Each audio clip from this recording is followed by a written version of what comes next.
There you go.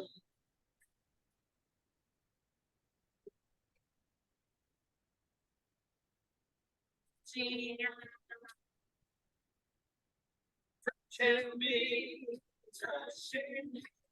everybody, ready?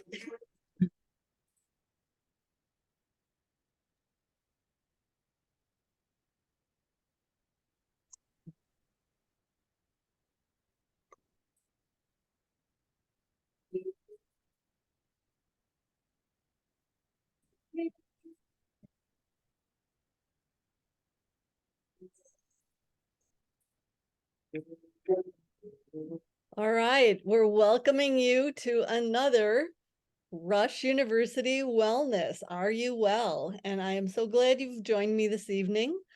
We are going to talk about uncertainty. And so for many of us, kind of the hallmarks of uncertainty, and for those of us who have a hard time tolerating uncertainty, we think of things like seeking excessive reassurance of others or list making, more than one list. You make several lists and long lists to make sure you don't miss anything, and double checking, and maybe not just spell check, but you're going over and over and correcting things. Refusing to delegate to others because you're not sure they're going to get it done. Procrastinating, avoidance, that has a lot of hallmarks about perfectionism, and that's another talk we do later on in the year. And distraction, that you are trying to stay so busy that you don't have time to think about uncertainty. So if those are anything that you feel that's happening with you, this is the place for you. And so my hope is that you are able to see my slides. Oh, and Neil wants to come back again. All right. So we want to be able to just talk a little bit about some of the things that are coming up. We've come to you every month on Wednesdays. And in November and December, we actually did it the same day. We did both the 12 and the 6. This time because we've got finals coming up next week and didn't want to get in the way of any of that. And then we've got eating in January and perfectionism in February and sleep in March. We probably need to sleep by March, right? And some recharging and some energy. So my hope is that you will put this on your calendar and you will continue to enjoy and join me. All right, so let's start out as we always do and have a moment of calm. You've been rushing, you've been at work for most of you, or at school. So let's take a moment to kind of calm our cortisol. And so one of the first things is 3 breaths. So in through your nose, out through your mouth, 3 deep breaths. And as you're doing that, if you put your hand over your heart, you're able to increase that cortisol coming down. And then finally, if you can add in the green gray of outside.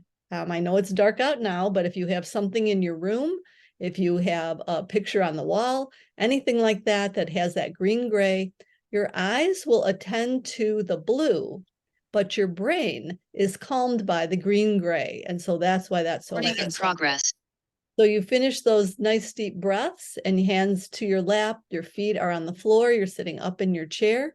And I'd just like to have you just kind of listen to my voice. If you can close your eyes just for a moment and just absolutely relax, phones away, nothing other distracting you.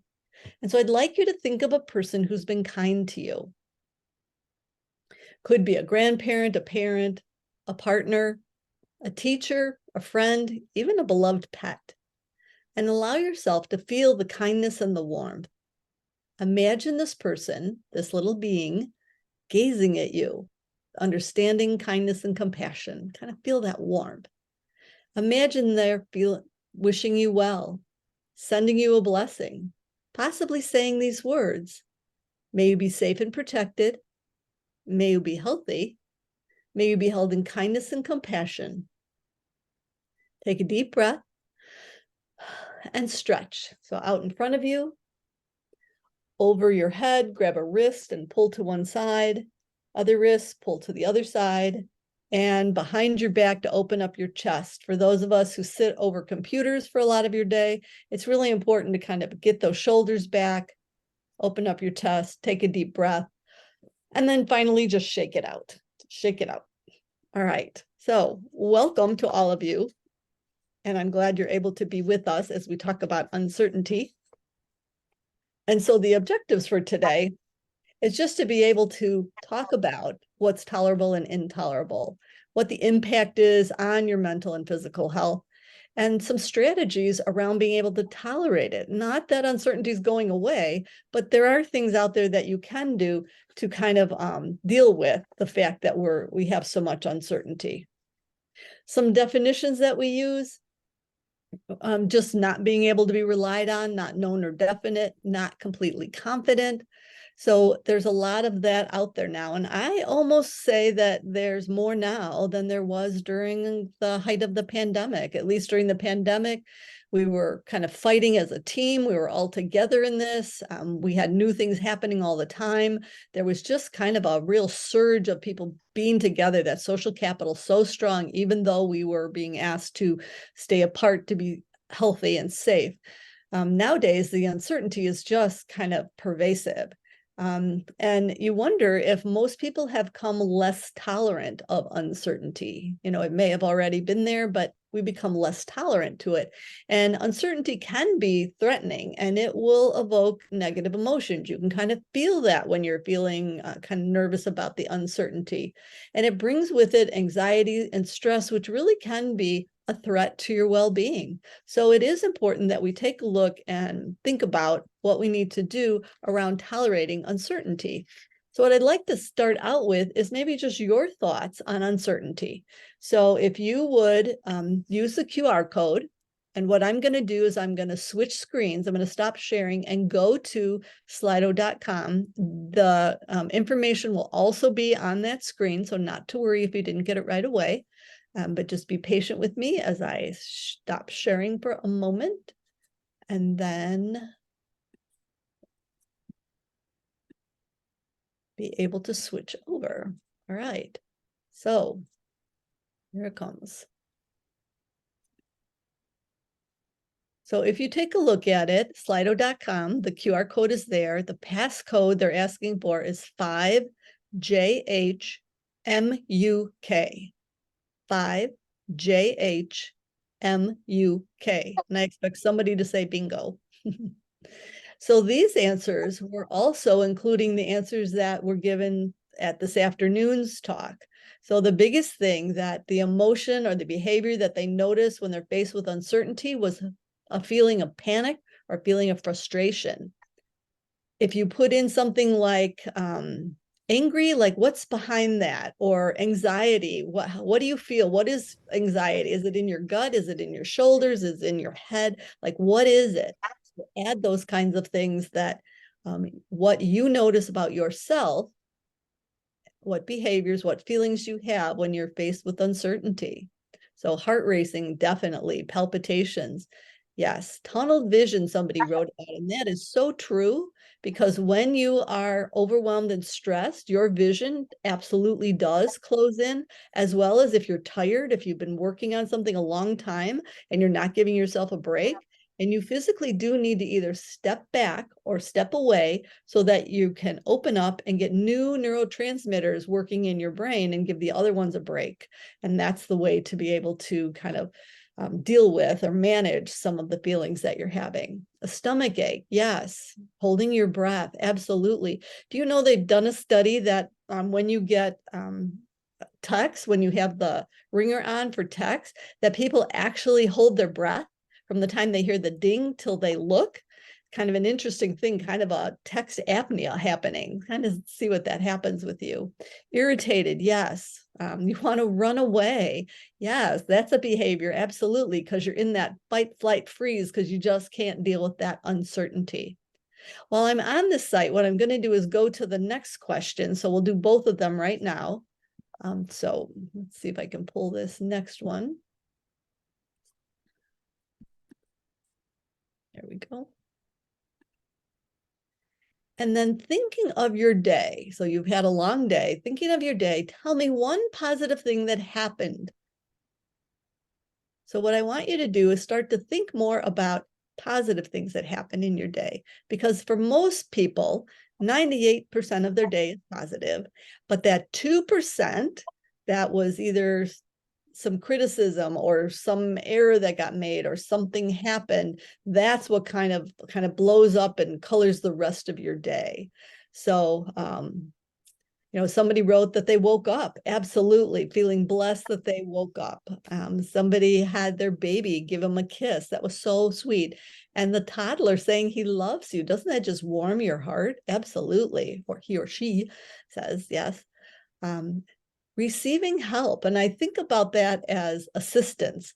Like, I like to ask for assistance instead of help, because help sounds like you're going down for the third time, where assistance sounds like someone's walking with you, kind of guiding you to some place that you weren't sure of. So that's kind of nice.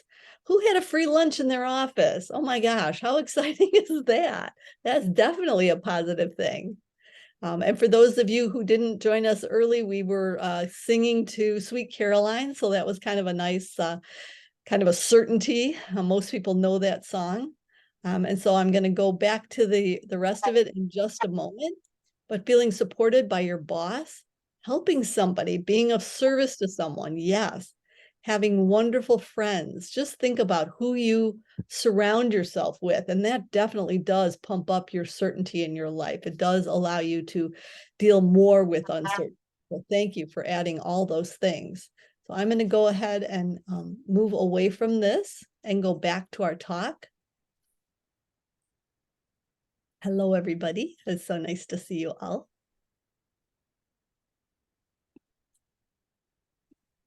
All right. And so thanks again for being part of that. All right, so now what we want to do is talk a little bit about our why. You know yourself that your brain needs to finish the story. So if you're driving along the expressway and you see an accident, right away, your brain tries to make sense of it, right? It tries to think about the story. Someone was cutting someone off, someone was going too fast, somebody stopped quickly, and you just have all kinds of things that kind of run through your head to finish the story, right? So your brain is always trying to do that. And there's always emotion that's connected to that. And the strongest emotion is fear. The strongest fear is fear of the unknown. So think about anxiety, fear of the unknown. So there's a lot of anxiety in there, and anxiety is always future oriented. So if you're always somebody who is worried about what's coming and not appreciating what's in the moment, there is a lot of uncertainty to that. And your brain is very vulnerable to uncertainty. So to be able to weather uncertainty is really just a basic characteristic of a resilient mind. So it's really good to be able to think about it and how we'll be able to bolster that in this day and age, in this day and time.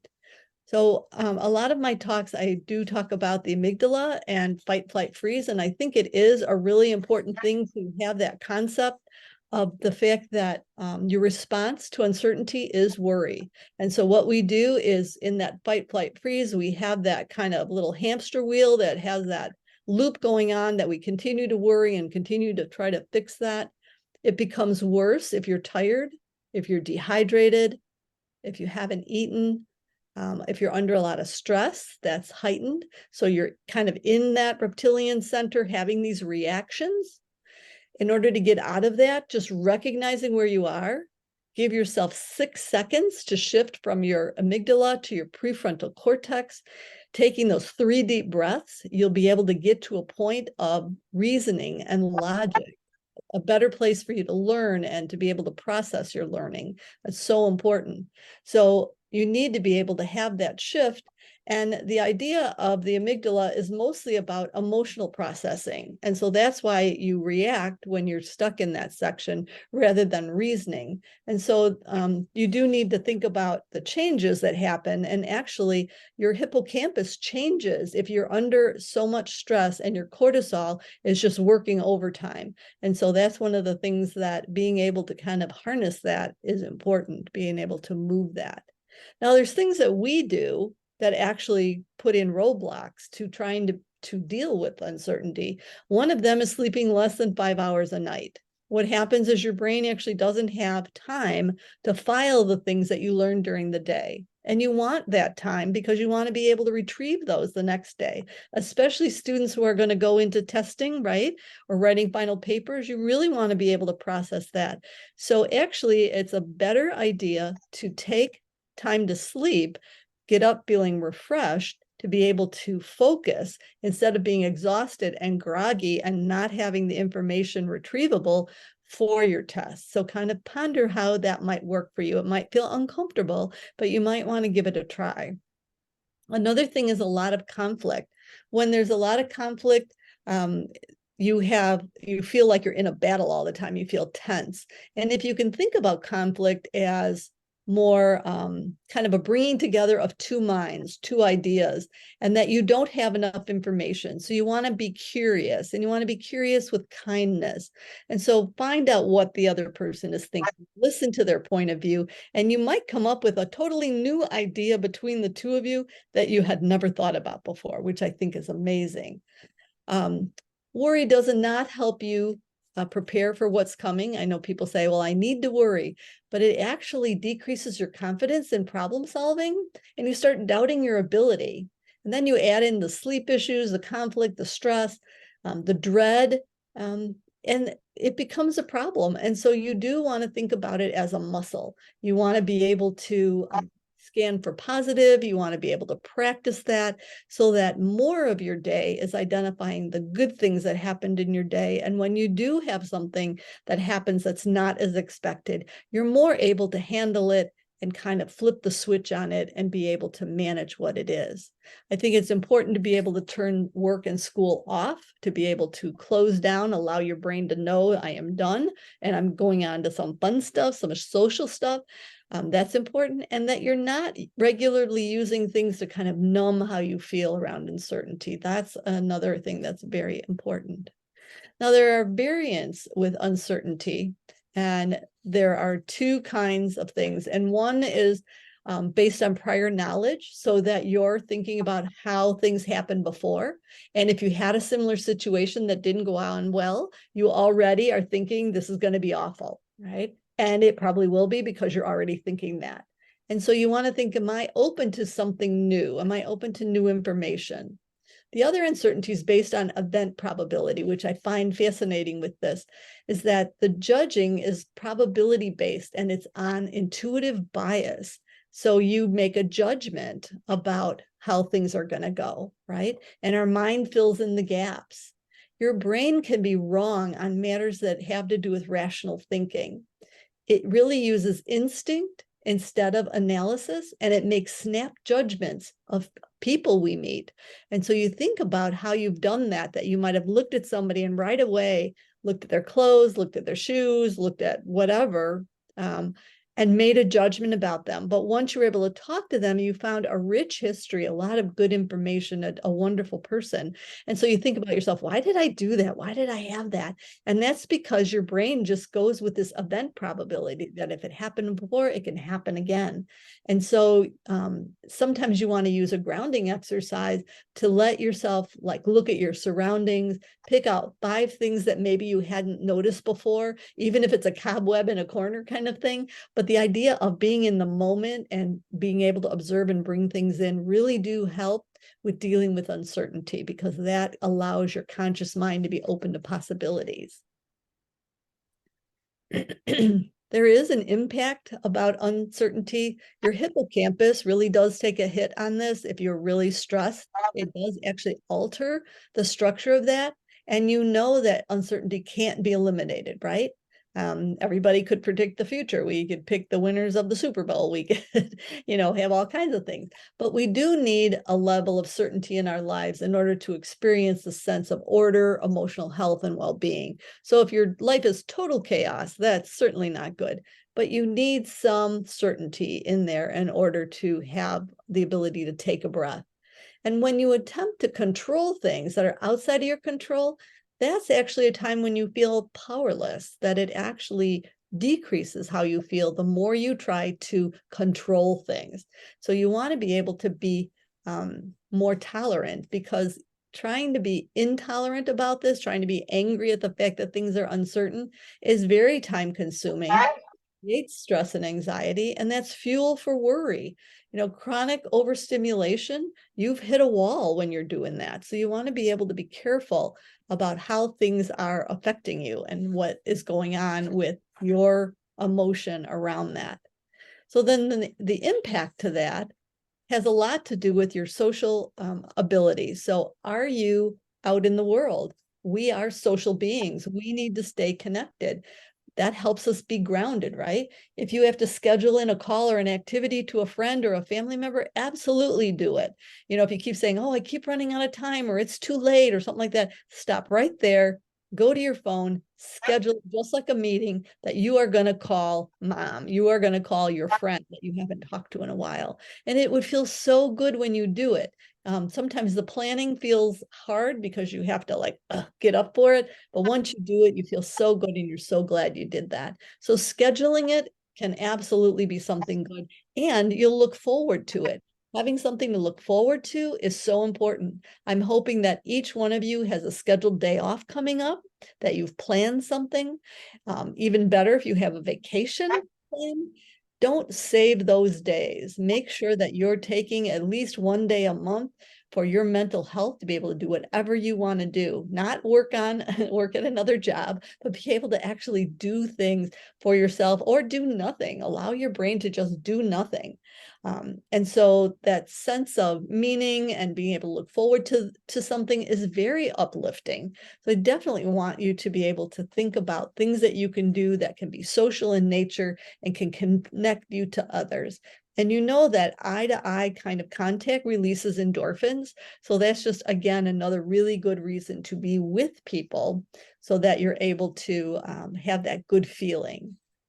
So now we do want to be able to find certainty, because now we've identified all the uncertainties out there and what uncertainty does to you, right? And so we do want to think about certainty. And so we want to recognize the fact that we feel unsafe when things are uncertain. And we are inclined to fear the worst. That's something that we do. There are actually 5 things that recommended to do if you are uncertain about things and you want to build up the ability to tolerate that a little bit better. And so uncertainty tolerance is like a muscle. You have to work it. So one of the very first things, if you're not pressured for time, sit with the feeling of uncertainty before you start to ask where everybody is on a Zoom call. Have you ever done that? You've gone to the meeting. You're in the meeting room. You've used your phone to sign into the meeting room too, to make sure you got the right link, and nobody's there. How long would you be willing to wait? What about if you texted somebody? Would you give them the rest of the day to respond? Would you give them 4 hours? Would you give them 10 minutes? Whatever it is, and especially if it's less than an hour, I would hope that you could try to push yourself just a little bit to give them 5 extra minutes each time. Just give them a little time. What that does is it actually slows down your world as well, and that's not a bad thing. We have things buzzing and going so fast between all our communication that if we just slowed it down a little bit, we wouldn't misread things. We wouldn't read into things. We wouldn't have emotional reactions to things that aren't really there. It's all of this idea of the uncertainty and this emotion that we put into it that creates all of that. The second thing is think about what gives your life meaning. Focus on something that's more than you and more than where you are. It could be religion. It could be spirituality. It could be being dedicated to a cause. Another thing is the fact that you are resilient. And you want to reflect on challenging times and how you survived and maybe even thrived.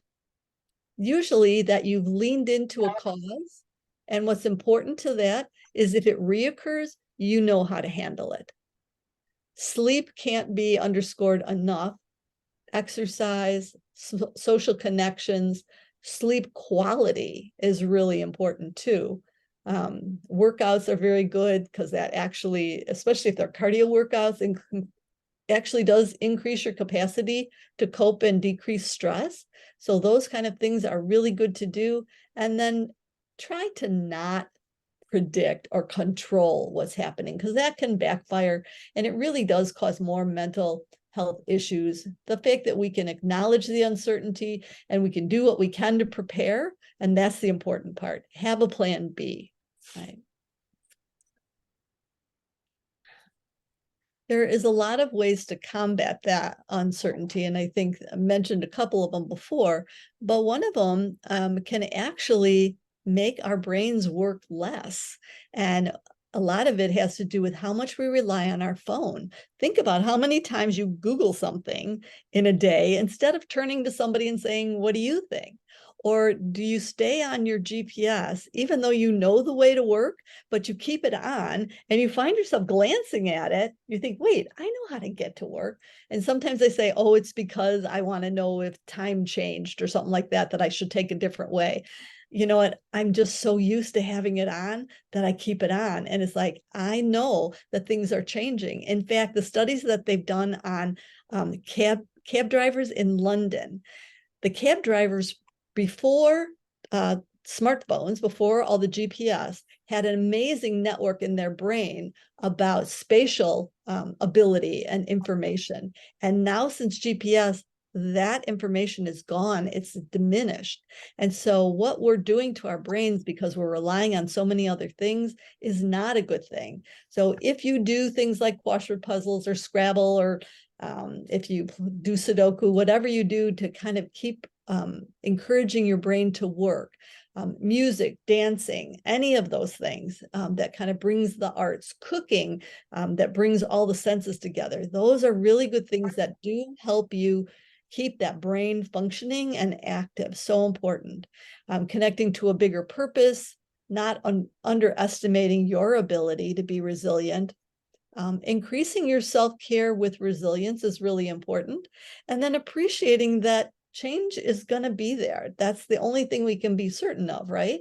And so you do need to, again, work that muscle that you can tolerate uncertainty. When you're dealing with mind, body, and spirit, you want to think about a calm body. And so one of the things, like what we did at the beginning, hand over your heart, regulating your breathing, that's an automatic sign to your brain to calm, to bring down that cortisol. So to be able to bring that down, take those 3 deep breaths to shift that neural pathway that actually can change your mood. The more often you do it, you start to feel stressed, you put your hand over your heart, your brain right away knows that it's got to take those 3 breaths. The more you practice it, the stronger that gets, and that deeper that neural pathway gets, so it gets to it faster and faster. And pretty soon you're not thinking about it. It just happens. You're feeling stressed. You find yourself taking the 3 deep breaths, your hand goes up, feel better for the moment. Yes. You always want to have some kind of a physical outlet. And again, it could be dancing, walking, bike riding, taking the steps for one set of steps, just something that physical. When you're walking down the hall, make it purposely walking. So you're actually motoring and have a movement to it instead of sauntering. Those kind of things can help distract your mind and kind of shift that pathway. You want to be able to rest your mind. That's another really important thing. Anything like meditation, doing affirmations in the morning, do something in the morning beside grab your phone, right? Anything. Guided relaxation. You could go on the Insight Timer app, which is now a free app for Rush employees and students. And if you go to the wellness website, you'll be able to pull that up and get the link for that. And you can go to all the portions of Insight Timer and be able to do some guided meditation, especially in the morning or after a heavy meeting or a class, to be able to just calm. And then again at nighttime, very nice to be able to do that. And then living with gratitude. I think, living with gratitude is just such an important thing, that we always consider how appreciative we are. Somebody mentioned when I asked, name one good thing, they said, I woke up. And that's just beautiful. Absolutely. That by the grace of God, you woke up. That's wonderful, to enjoy another day with your family, your friends, doing what you love to do. So whatever you're doing, think about wellness in your body, mind, and spirit. And then what that does is increase your resilience. And that's what we want, because resilience is not a never-ending vessel. It's something that you have to replenish. And so if you do these things, you do increase your resilience. And then in turn, your resilience creates empathy and humility, and it allows you to have the courage to ask for assistance when you need that, whether it's physical or mental health. You want to be able to do that to restore your well-being. So important to be able to think of those things. Now, some of the things that get in the way of that, another thing could be you're worrying, right? How many of you are worriers? Yeah, right? That's what we do. And what I want you to think about for this is, could you intentionally worry? Could you, after dinner, sit down for 5 to 10 minutes and actually write down what you're worried about? And the writing down is the important part, because your brain holds on to your worry and it tries to fix it. It continues to try to fix it. And some of the things we worry about are so big that your brain can't get around it. It can't fix it. And so what it'll do is it'll continue that hamster wheel all the way through your sleep, even to the point of waking you up at 3 a.m, because you're still worried about that. That's kind of in between sleep cycles, and you will wake up because you're worried. By writing these things down and starting a routine of doing it every day, you write down what you're worried about, your worry list ends up becoming prioritizing into a to-do list, and you can identify the things that you have to do and put a deadline after it. Like, I got to do laundry tomorrow night, otherwise I'm out of underwear. Whatever it is that you have, you can prioritize. If you worry about very big things like global types of things, then there are small things that we can do as individuals, whether it's a personal thing with how you split out your garbage, what you do with your food versus your paper versus anything else, your cans. You can do that to help the environment. You can volunteer at Feed My Starving Children to help send food to places that need it. You can do things like that that will help the greater good. And that's a really important thing. So think about what your worry list is. Practice writing down the worries, and then consider 3 good things. So not just one good thing, but every night before you go to bed, think about 3 good things that happened to you today. Did you get to work early enough that you got a good parking space? That's one good thing, right? Did you get a compliment on something you did, or somebody acknowledged something you did? That's another good thing. Did you walk out of work or out of class and felt really good, like you rocked it? That's another good thing. Write them down. And what happens, again, if you do this at the end of the night, right before you sleep, you've turned off all your blue screens, so melatonin is starting to ramp up. You're able to write down the positive things, which releases endorphins, feels very good. You're able to go to sleep without the gummies, because you've been able to allow the melatonin to work. And this positive scanning gives you a good feeling at night so that you're able to sleep rested. And so all of those things together are very important.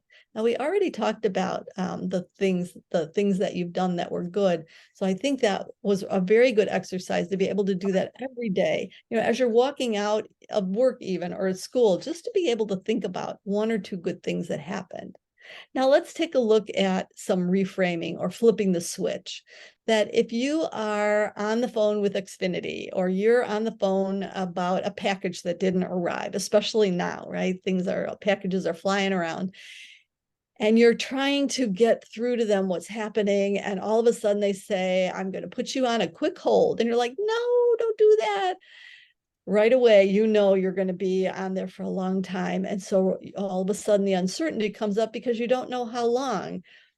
What I find very helpful for me is, when I first start and they ask for your name and all that, what I ask them to do is to take down a callback number in case we get disconnected. And then I also ask that if I get put on hold, to let me know about how long that will be. Or even better, my very favorite was when somebody says, I'm going to transfer you, and they stay on the line until you reach the other person. That is my absolute favorite thing. So those are the ways that I can manage uncertainty when I'm dealing with being put on hold. I'm sure everybody has different ways they do that. And if you want to put anything into the chat, that would be wonderful. Another thing, we've got some med students that are coming up to match week in a while. And so just thinking about that and thinking about if that doesn't go well, what am I going to do if I don't get the outcome? What will I do if it happens? And just on and on and on. And that worry continues where there really is no control there for you. And so to kind of consider that, like, what is the feeling? And it's hard to sit with not knowing and continually stressing about the results, and knowing that by doing that, I'm not going to change the outcome. But instead, what can I focus on right now? Can I do really well in my interviews? Can I do really well at the end of the year to be able to kind of bump up any of the things that I need? Can I manage stress better when it bubbles up? That's another thing, to be able to just look at how stress shows up and how you can manage it. And one other thing is actually to coach yourself to act as if this worked, as if you got it, as if you did it. Let your brain go to the positive side of this instead of that Darth Vader about always going to the negative side of what ifs, right?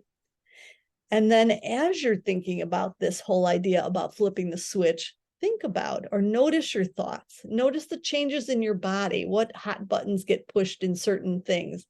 And if you go to the negative side, could there be a positive answer?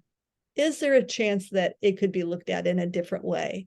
Are you using past information to set up what you think is going to happen? Or could you look in the moment at what's going on, not jumping to conclusions, not going to the negative first, not believing it when it sounds too good, right? So in this time of uncertainty, we really need to focus on what you can do. That's so important. Instead of saying, oh, I can't do that, I can't do this, I can't help with that. What can you do? And to be able to allow that to kind of shift your brain and shift the way that you're thinking, right? All right, here's just a very easy exercise. Does anybody have anything that they do that uses most or all of your senses?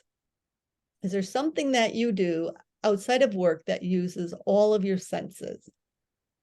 You can put it in the chat or you can unmute. It doesn't have to be a big thing. Think about something in your day or something, some of your favorite things that you do. Right, and I am hoping, yes, that you can see my screens. What about cooking? That's actually my favorite. Well, let's go back. Think about cooking or baking, especially now if you're doing cookies or anything like that. What you see, what you hear, what you taste, what you touch, what you smell. Cooking soup, that's wonderful, right? That smells really good. What about if you're outside? What about if you're swimming? What kinds of activities can you do that really do engage the senses? And so thank you for putting that in there. Playing an instrument, music is amazing, absolutely. And so you playing the instrument, yes, can give you all of those things. Having a dinner with family, the sights and sounds of having dinner and laughter, those kinds of things is just so wonderful, right? So definitely be able to do that. And oh, Lydia, you're making vegetable soup. I bet you it smells so good in your kitchen. That's really wonderful. And so think about the things that you do, and that actually does build up tolerance to uncertainty. Again, it doesn't have to be big. It's just you want to be able to focus on something other than all the uncertainty. That's the big thing that you want to do. You could be in a book club. You could be in a walking group, in a working parent group, anything like that where it engages you socially and being able to engage your senses. That's a very good thing to be able to be doing. All right. How about reinforcing it? So now we're looking at ways to tolerate it, but what about reinforcing this resilience? One of the things that happen is our brain activity. We need to be able to kind of shrink worry down to size. And one of the best ways you can do that is having good night's sleep, having a circadian rhythm. So that means not getting up early one day and then sleeping in the next, and getting up and sleeping in, and every day you have kind of a shift in what's going on. It's really good if you're able to kind of keep that somewhat similar every day of the week, even on your days off. That'll allow you to have a circadian rhythm so you're not waking up exhausted. If you can use some type of calming noise. Pink noise is wonderful. Anything that has alpha waves in it, and I have an example of that at the end of our talk, but things like the gentle waves, the falling rain. If you go on Insight Timer, again, that's a benefit of a Rush employee or student, that you're able to get to the free parts of Insight Timer. You can use that. And what you want is slow wave sleep. That's where you're going to be able to file information so that you can recall it well for the next day. So definitely get on that before you've got to do this heavy studying before exams, right? Another thing is just mindfulness or meditation. If you are the fidgety meditator, if you just can't do it, here's the really simple steps. It's about noticing your breathing, about checking in with your body, and it's about, if you notice something, a noise or whatever going on out there, you notice it and just come right back to your breathing and what's going on in your body. And the easiest thing is to actually use guided meditation. Set a timer so you don't keep looking at your phone. Set it for 5 minutes. And the next time you come back, set it for 10 minutes. And try to do a little bit more, even 1 minute more every time you do it. And that you'll be able to kind of let go a little bit more and feel like you don't have to have control, that you are able to focus your brain and you're able to let things go. Worry time, again, that's so important about having the same time every day to write it down and allow your brain to be able to expect that that's when you're going to worry, and not all day and all night. So those things are really important. When you want to strengthen your tolerance for uncertainty, there's a lot of things you can do. And if you want, just to tell me here, I'm going to stop sharing for a moment. For those of you who are on the camera, tell me, like 1 to 10, what level of anxiety around uncertainty do you have? Do you have a lot of uncertainty in your life and you have a lot of anxiety? You're a 10 or are you a 1? And if you want to put it in the chat, go ahead and do that as well. All right, we got a 10 right up there right away. So yeah, I think that that is really something to pay attention to. A 6, thank you, Katie or Kudi, for doing that. We got a 5. So getting more of those 5, 6, 7s, another 10. So you do want to recognize what's going on and how that's affecting you. And some of the things that we're talking about, like if you want to decrease the impact of uncertainty, what is your morning routine? Can your brain absolutely think that when you wake up, the alarm goes off, this is what's going to happen? And my hope is the first thing is not grabbing your phone. Okay. Try to not grab your phone. Try to listen to some music. Try to do some stretching, just like what we did at the beginning of this talk.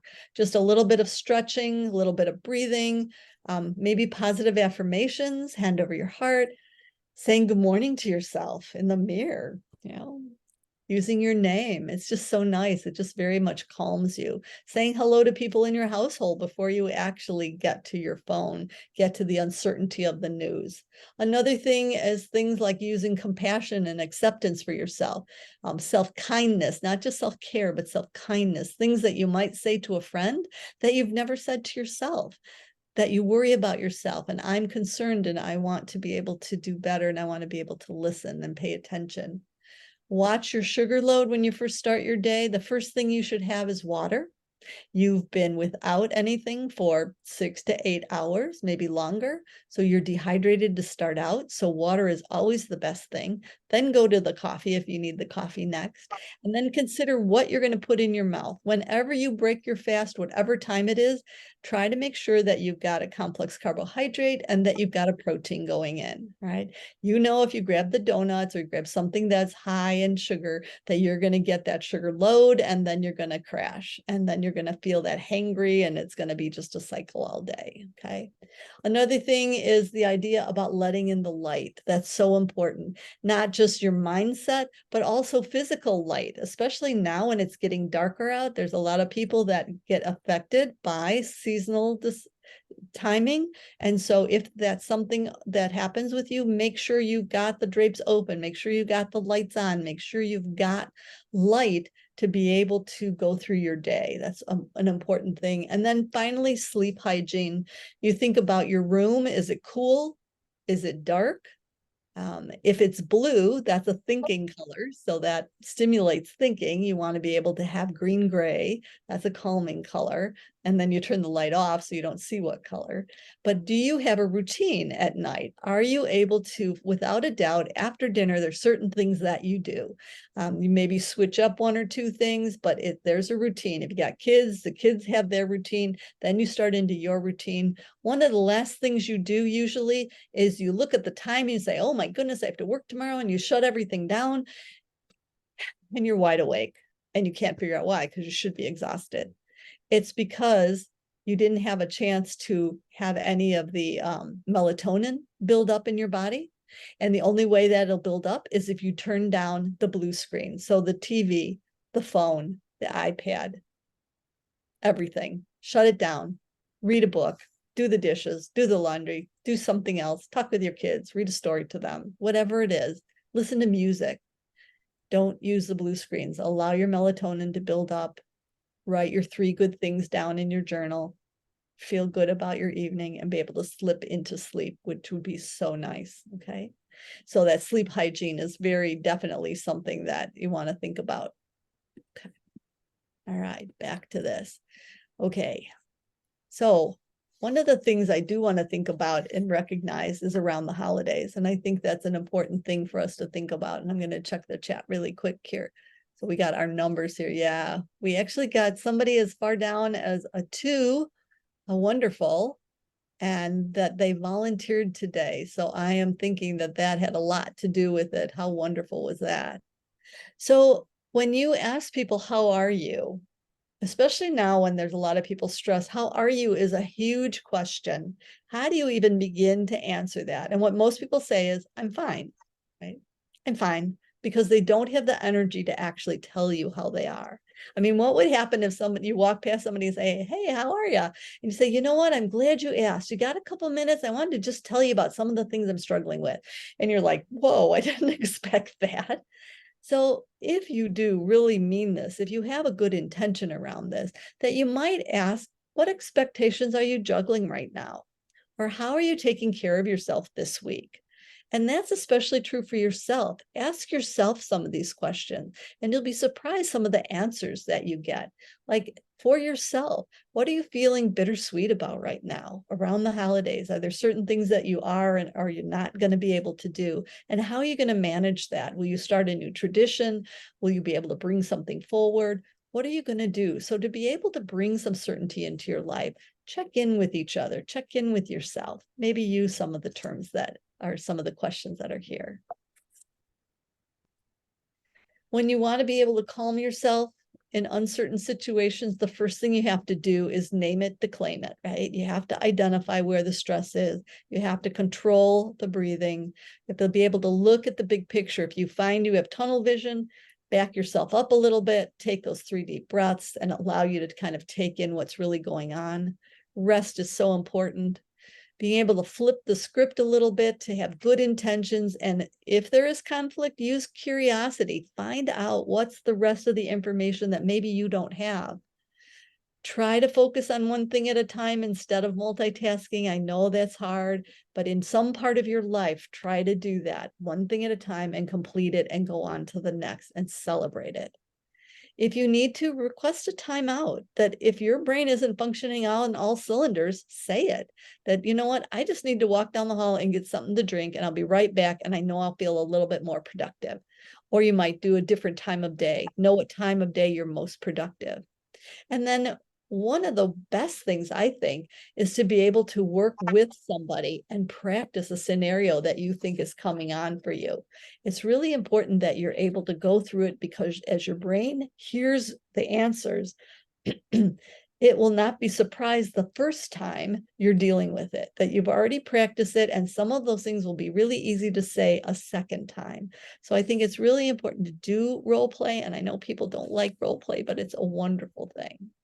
All right, so we've done a lot of stuff. And so before I get to the resources, what I'd like to do is to be able to just take 1 minute of calm. These are alpha waves. So what I'd like you to do is sit back in your seat, put your feet on the floor, close your eyes, and just be able to listen.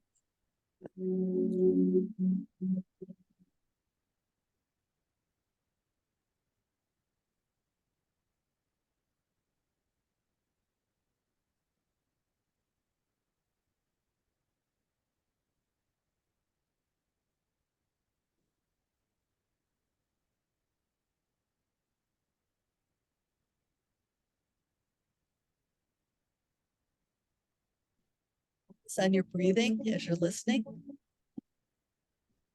In through your nose, out through your mouth.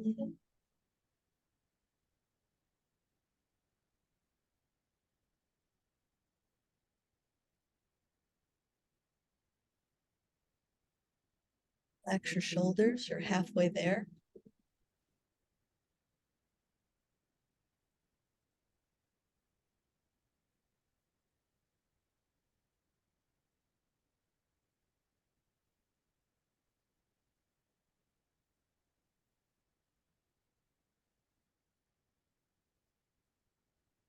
More seconds.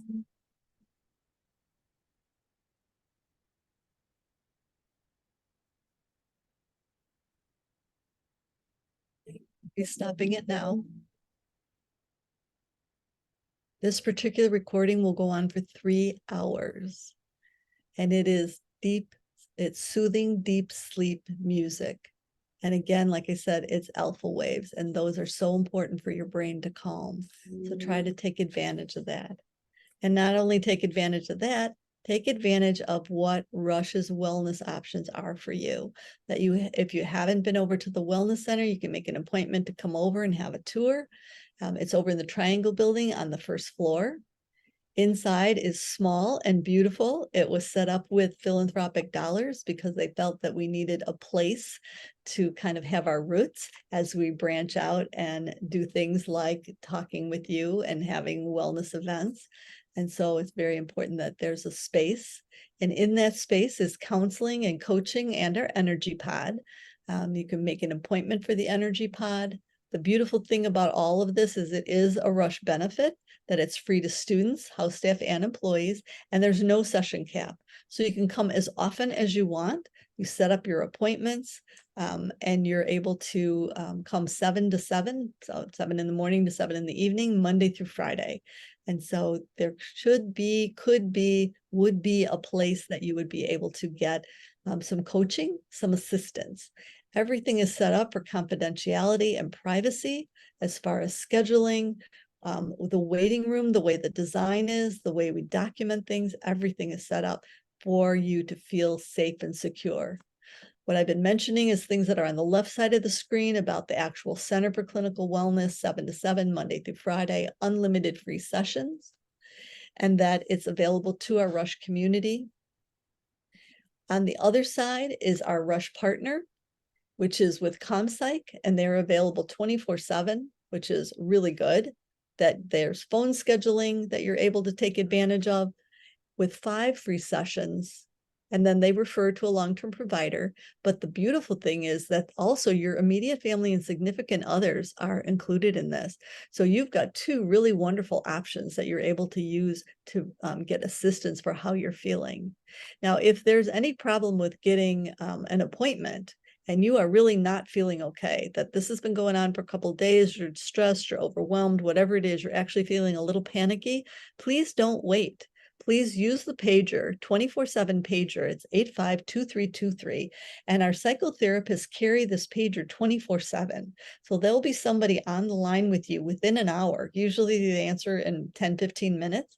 But within the hour, you'll be talking to a psychotherapist about what's going on with you right now and set up a plan for the next couple of days. And I think that that's an amazing thing to have in your back pocket, that you know if it's you or a colleague or another friend of yours that something's happening, please take advantage of that and be able to help each other, because there are times that you're just not feeling yourself and you need a little bit of a boost. Okay.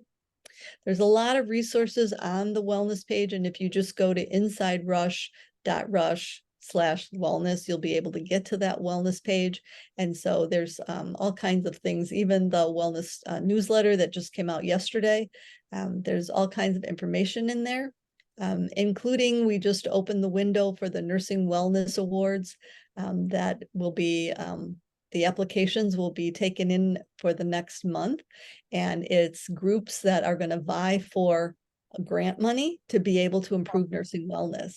So if you have any good ideas, this might be a really good opportunity for you. So as we're thinking about the things that Rush can offer you, the benefits that you have, the fact that you want to take advantage of those, I want you to also think of the basics about sleep, exercise, and nutrition. Those are very important things that you actually write down what you're worried about. You write down 3 good things that happened to you today and get yourself to be more focused on the positive things that happened to you in a day so that you feel those endorphins, you bring down that cortisol, and your well-being is really feel supported as we talk about all of the 5 pillars of wellness when we do any of these talks, right? So I'd like to thank you for being with us tonight and want to encourage any questions that anyone has or any comments of the way that you take care of your own mental health. So please feel free to unmute and share. And what I will do is I will stop the recording at this point